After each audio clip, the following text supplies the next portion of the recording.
space race, made by two world superpowers having a dick measuring contest. If a dick measuring contest involved the threat of nuclear fallout if someone didn't have the bigger phallus. The space race. But who exactly did win the race to the stars? Was it the US with their legally employed Nazi scientists? Or was it perhaps the Soviet Union with their mandatorily employed Nazi scientists? Well, it might not actually be one of the two, because what if I told you that there was another country way more technologically advanced, with enough experience to rival a god and ambitious enough that they plan to become the controllers of the seventh heaven of interstellar space?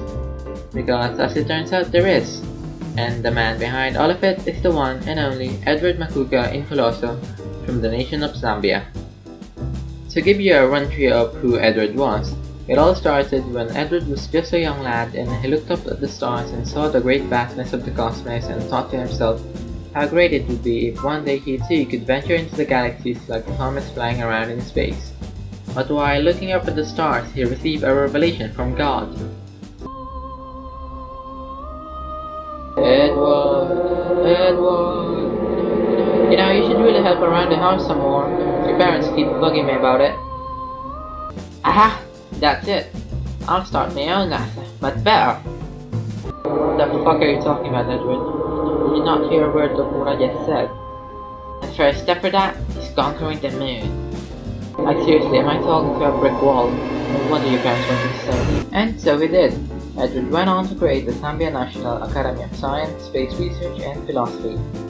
But what about the astronauts, right? Or astronauts as coined by Edward. A space mission obviously needs someone to pilot the ship. But of course, Edward had the perfect answer for that. Because just like how the US has their own Neil Armstrong and Buzz Aldrin, Zambia had their very own space patroller, and her name is Mata Mwambwa, a 17-year-old teenager, and also a few cats, because you know. As for the training the astronauts underwent, it was just your standard run-of-the-mill training you'd see anywhere else, like physical training, studying, and rolling down a hill inside an oil drum.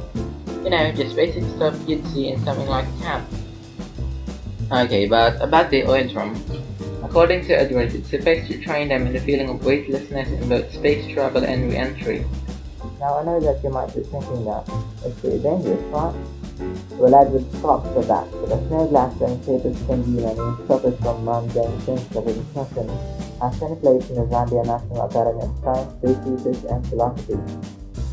But moving on, things for Edward and his space program went on smoothly as they began creating the first rocket ship, which was going to be a 3 meter by 2 meter drum-shaped vessel made out of the highest quality aluminum and copper out there in the lands.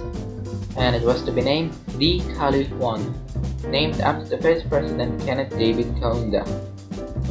As the space program carried on with their work, Edward and the gang started planning their next mission, which was, you guessed it, going to Mars.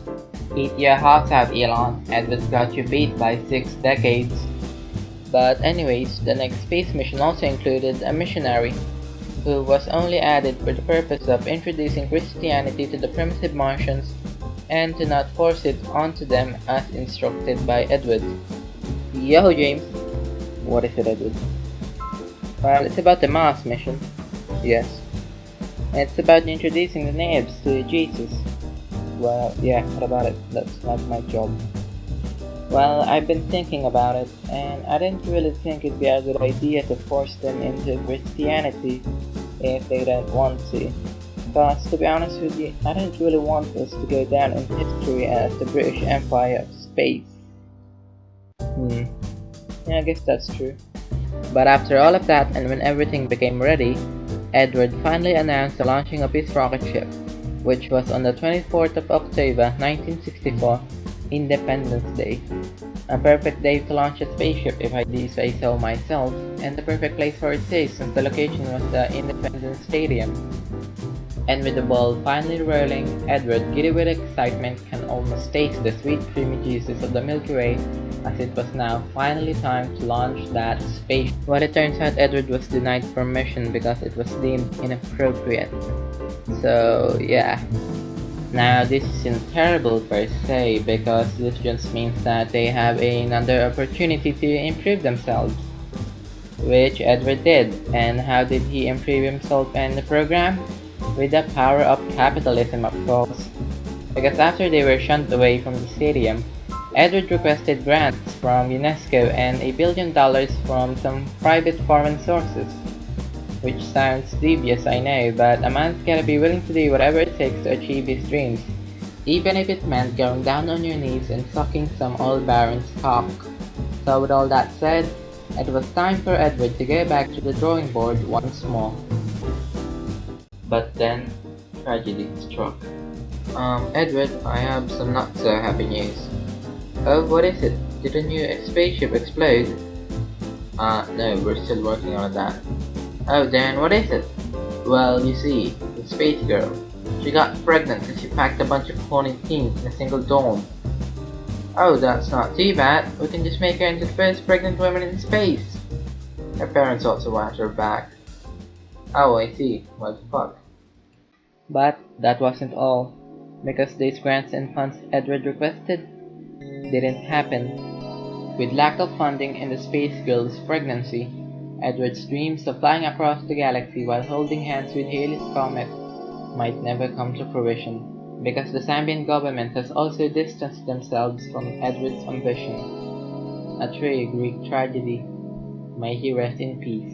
And with that said, let us hear some final words from the former Zambian president in regards to Edward's ventures. It wasn't a real thing. It was more for fun than anything else.